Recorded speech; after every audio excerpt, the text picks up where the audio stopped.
3절 우리가 우리 하나님의 궤를 우리에게로 옮겨오자 사울 때에는 우리가 궤 앞에서 묻지 아니하였느니라 하매 14절 하나님의 궤가 오베데돔의 집에서 그의 가족과 함께 석 달을 있으니라 여호와께서 오베데돔의 집과 그의 모든 소유에 복을 내리셨더라. 네, 오늘 이 시간 역대상 그 13장의 이야기를 통하여 하나님의 말씀을 함께 살펴볼 수 있기를 원합니다.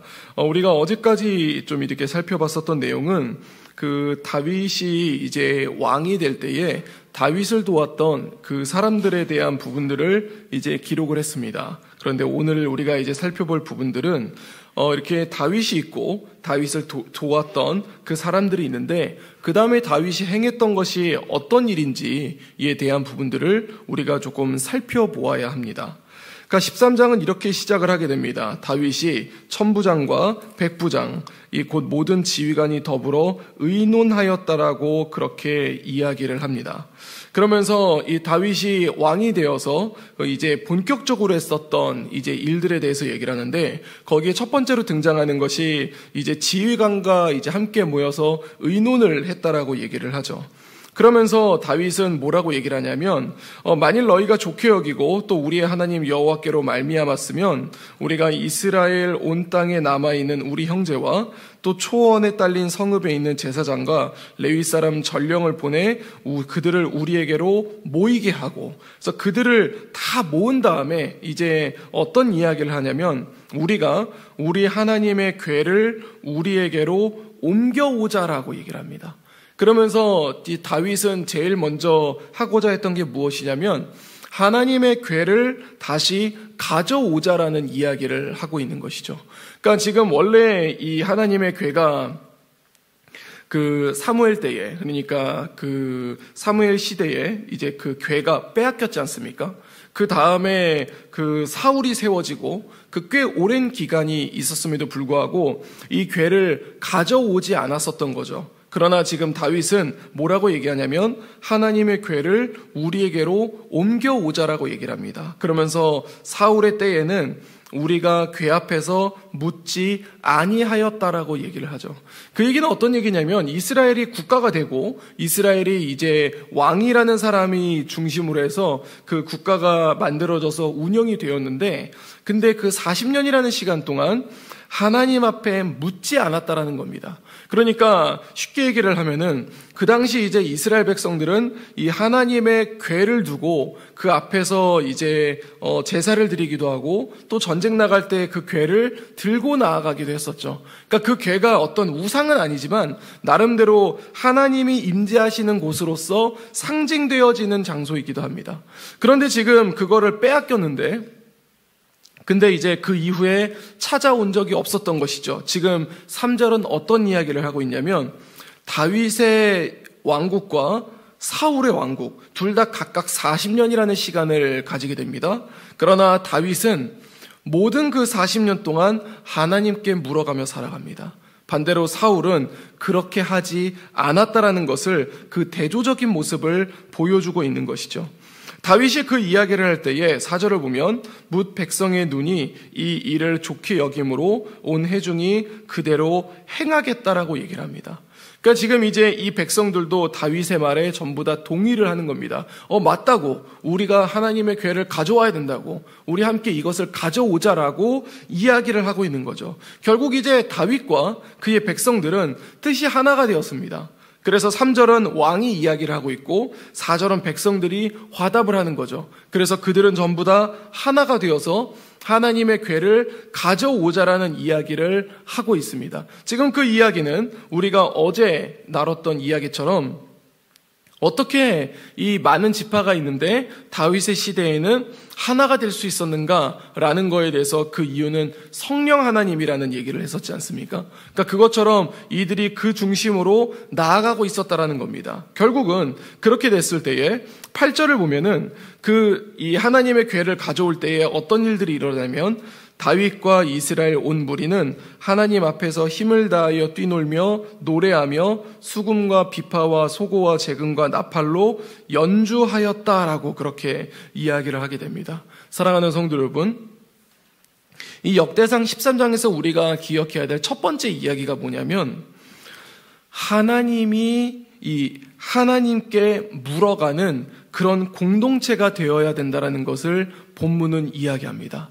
이 여러 가지의 이 정책이 필요하고 여러 가지의 지혜가 필요하며 여러 가지의 고민이 이제 그들 나라 가운데 있을 수 있습니다. 또 그 나라가 처해져 있는 현실이 있고 그 여러 가지의 위기가 어려움을 타개해 나가야 할 그런 사람들이 필요하기도 합니다. 그런데 다윗이 왕이 되었을 때에 가장 먼저 했던 건 무엇이냐면 하나님께 물어볼 수 있어야 한다는 것이죠. 그것은 우리에게 어떤 답을 이야기해주고 있냐면 우리가 교회라는 공동체라고 이렇게 모였습니다. 교회라는 공동체로 모였을 때 우리가 어떤 방식으로 나아가고자 하느냐라고 할 때에 우리가 가장 먼저 해야 될 일은 하나님께 기도할 수 있어야 된다는 겁니다. 사랑하는 성도 여러분, 저는 우리 교회의 모든 공동체가 주님 앞에 기도하며 나아갈 수 있기를 주님의 이름으로 간절히 소망합니다. 그러니까 우리가 하나님 앞에 교회가 잘 세워지기를 원할 때에 우리는 계속 묻습니다. 그래서 어떻게 할 거죠? 어떤 방식으로 할 거죠? 이런 방법이 좋은데요? 저런 방법이 좋은데요? 이런 방법이 좋은데요? 라고 이제 수많은 방법들을 가지고 오고 이야기를 합니다. 그런데 그 이야기들의 모든, 쉽게 얘기해서 5가지의 방법이 있으면 모든 5가지의 방법에는 다 약점들이 있습니다. 완벽한 정책이라는 것은 없다라는 거죠. 그러니까 우리나라 정치도 그렇지 않습니까? 어떤 이제 정책을 세울 때에 거기에 함정은 있습니다. 거기에 약한 부분은 있다라는 것이죠. 우리도 마찬가지입니다. 우리가 목사가 세웠다 그래서 완벽할 거고 장로가 세웠다고 해서 완벽할 거고 이러지 않을 거거든요. 그러니까 우리가 세웠을 때에 부족한 부분들이 있지만 중요한 것은 우리가 뭘 하고 나아가야 되냐면 기도하며 나아갈 수 있어야 된다는 겁니다. 그래서 우리는 제일 기억해야 될 게 우리의 공동체가 정말 중요하게 생각하는 건 무엇이냐면 기도라는 것입니다. 그때에 우리에게 기쁨이 있고 그때에 우리에게 소망이 있을 수 있다는 겁니다. 반대로 지금 여호와의 궤가 하나님께 묻다라는 표현이지 않습니까? 하나님 앞에 기도하지 아니하면 기쁨이 있는 것이 아니라 부정적인 생각이 있고 불평이 쌓이게 되며 다른 사람을 비난하게 됩니다. 저는 우리의 교회 공동체가 다른 사람을 비난하거나 그리고 평가하는 그런 모습이 나타나지 않았으면 좋겠습니다. 하나님 앞에 기도하고 준비했고 하나님 앞에 기도하며 나아갈 때는 그 사람의 연약함이 있다 하더라도 그 부분을 존중하며 그 부분들을 인정해주고 그 사람을 격려하며 그들을 위해 기도할 수 있었으면 좋겠습니다. 그것이 우리의 공동체가 되어야 될 것이고 그 공동체로 나아갈 수 있는 저와 여러분이 될 수 있기를 주님의 이름으로 간절히 소망합니다. 이것이 굉장히 중요한 부분들이 두 번째 포인트에 있습니다. 두 번째 포인트가 뭐가 있냐면 하나님의 궤를 가지고 이제 돌아오게 됩니다. 궤를 찾아오는 거죠. 7절을 보면 이렇게 기록이 되어 있습니다. 하나님의 궤를 새 수레에 싣고 아비나답의 집에서 나오는데 우사와 아히오는 수레를 몰며라고 얘기합니다. 우리는 이 부분들을 보면서 이제 어떤 생각들을 가지실지 모르겠습니다. 그런데 그 당시에 이스라엘 백성들은 이 7절을 보면서 어떤 생각을 하냐면 그러면 안 되는데? 라는 생각을 합니다. 왜 그러냐면 하나님의 궤를 옮기는 데에는 이제 수레에 싣고 오는 것이 아니라 제사장들이 어깨에 메고 나와야 됩니다. 그게 이미 이 모세오경에 기록이 되어져 있죠. 그리고 그 당시에 이제 수많은 이스라엘의 사람들은 그런 방식으로 궤를 옮겨왔었습니다. 그런데 지금 이들은 하나님의 궤를 새 수레에 싣고 왔다라고 그렇게 얘기를 하죠. 아비나답의 집에서 나오는데 우사와 아히오라는 사람이 수레를 몰았다라고 얘기를 합니다. 그래서 그 결과 어떤 일들이 일어나냐면 9절을 보면 기돈의 타작마당에서 소들이 뛸 때에 우사가 당연하겠죠. 소들이 뛰니까 수레가 움직일 거고 궤가 넘어지려고 하니까 우사는 너무나도 상식적으로 손을 펴서 하나님의 궤가 넘어지면 안 돼라고 해서 짚었던 겁니다. 그런데 중요한 것은 이게 우리의 관점에서 볼 때는 당연한 건데 근데 하나님은 10절에 보면 그걸 보고 진노하셨고 그리고 거기서 웃사를 죽이셨다라고 그렇게 얘기를 합니다. 결국은 이제 다윗은 그 상황을 바라보면서 분노하게 됐고 속상하게 됐고, 그래서 이제 그 이름을 베레스 웃사라고 불렀으며, 결국은 다윗이 하나님을 두려워하면서 내가 어떻게 하나님의 궤를 내 곳으로 오게 하리오라고 이렇게 얘기를 합니다. 여러분, 여기에 우리의 두 번째 포인트가 있습니다. 이 두 번째 포인트는 뭘 얘기를 하냐면, 우리가 교회 공동체를 이루어서 하나님 나라를 이루어가고자 할 때에 우리가 놓치지 말아야 될 게, 하나님 앞에 기도하며 하나님의 방법으로 결정할 수 있어야 된다는 겁니다. 우리가 단순하게 생각을 하면 사실 수레가 지혜롭죠. 이 사람이 지고 온다라는 게 어떻게 보면은 미련한 방법으로 보여질 수도 있습니다. 아니, 왜 저렇게 해야 되지? 왜 저렇게까지 해서 나아가야 되는 거지? 라고 생각할 수 있습니다. 시대가 발전했고 수레에 싣고 오면 그렇게 편한데 라고 생각할 수 있습니다. 그런데 중요한 것은 그것은 하나님의 방법이 아니라는 것이죠. 세상적인 방법으로 볼 때 기도는 어리석을 겁니다. 기도는 의미가 없을 겁니다. 여러분, 지금 새벽에 이렇게 나오셨지만 새벽에 나올 때에 피곤하지 않으십니까? 그래서 분명히 일과를 보낼 때에 내 몸에 피로도가 있을 겁니다. 그걸 보며 세상 사람들은 미련하다고 말할지 모릅니다. 그냥 자면 되지, 왜 새벽에 나가지? 라고 생각할 수 있고요. 이 금요기도회에 사람들이 하루의 일과를 마치고 그 밤에 모여서 기도하는 것을 보며 사람들은 미련하다고 말할지 모릅니다.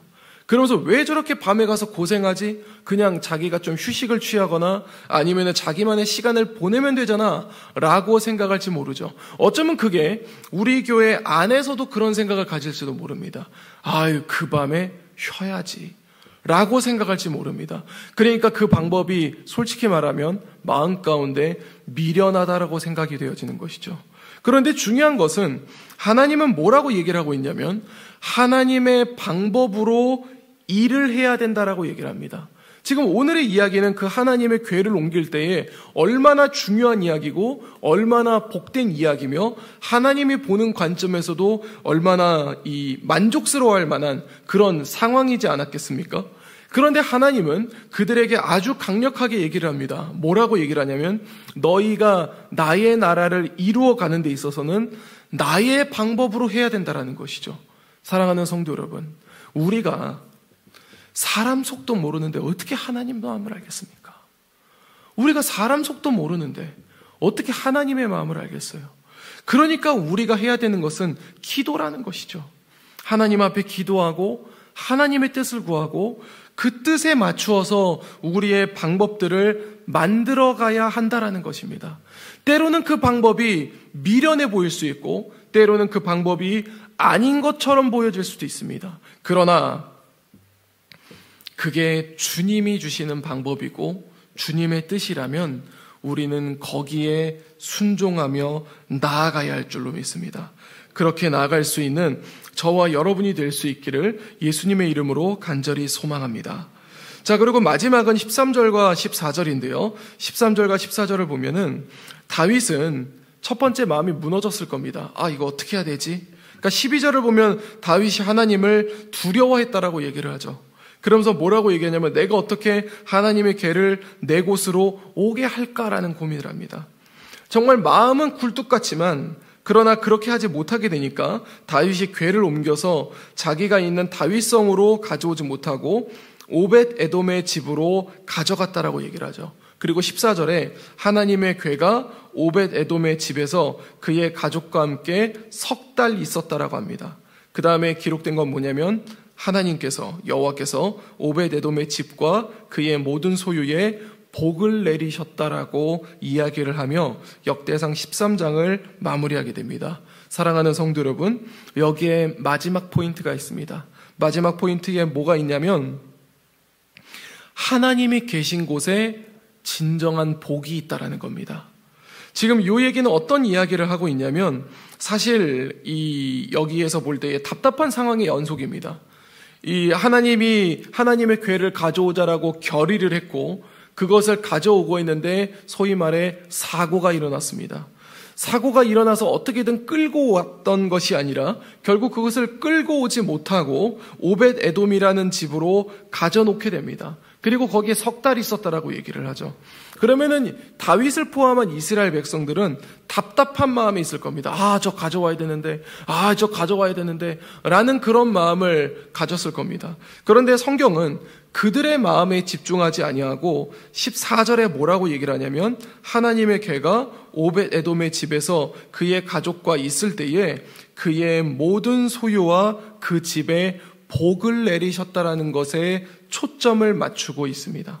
결국 이것은 우리에게 어떤 얘기를 해주고 있는 거냐면 우리가 하고자 하는 방법과 우리가 살아가는 그 모든 삶의 방식에 이제 하나님이 함께 하시려면 그곳에 복이 있다라는 것을 우리에게 말해주고 있습니다. 쉽게 말해서 다윗의 이 결단과 그 백성들의 결단은 어떻게 보면 13장의 이 제안에서는 실패라고 볼 수 있습니다.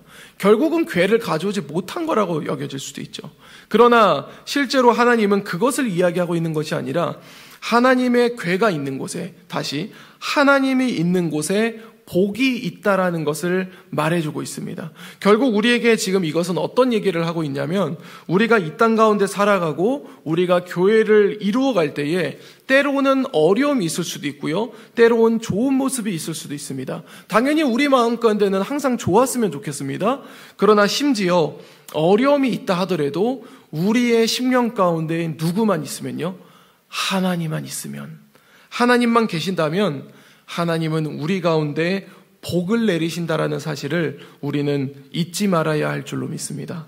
주 안에 사랑하는 성도 여러분, 오늘의 이야기는 사실 다윗과 그의 왕국, 그리고 우리로 치면은 주님의 교회를 생각하며 나아갈 때 아주 우리에게 강하게 주는 메시지라는 것을 우리는 놓치지 말아야 됩니다. 오늘 이야기는 세 가지로 요약했습니다. 첫 번째는 하나님께 간구, 기도할 수 있는 공동체가 되어야 된다. 두 번째는 우리가 주의 일을 한다 할지라도 사람의 머리로 하는 것이 아니라 하나님의 방법으로 할 수 있어야 된다는 거. 그리고 마지막 세 번째는 어떤 것이냐면 우리에게 상황이 좋을 수도 있고요. 우리에게 상황이 나쁠 수도 있지만 하나님이 우리와 함께 하신다면 우리에게 복이 있다라는 것입니다. 이제 오늘 하루가 시작됩니다. 이것은 교회 공동체에 대한 이야기도 하고 할 수 있지만 우리의 일상도 이야기하고 있습니다. 오늘 우리의 일상을 생각하며 본문의 말씀을 생각하며 하나님, 내가 하나님 앞에 기도하게 하여 주시고 하나님의 방법으로 살아가게 하시고 내 삶 가운데 언제나 하나님이 나와 함께 하셔서 나에게 복을 내려 주시옵소서 라고 기도하며 나아갈 수 있는 우리 재건부평교회 모든 성도님들이 될 수 있기를 우리 주 예수 그리스도 이름으로 간절히 축원드립니다. 기도하겠습니다. 이제 오늘 받은 말씀으로 함께 기도하겠습니다. 온 이스라엘이 따르는 왕의 자리에 올라가서도 하나님의 뜻을 묻고자 하는 다윗의 모습을 보게 하소서. 상황이 좋지 않아도 하나님과 함께 있을 때에 복이 있다는 것을 깨닫는 우리가 되게 하소서.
이제 개인의 기도 제목을 가지고 하나님 앞에 기도하시기 바랍니다.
수고하셨습니다.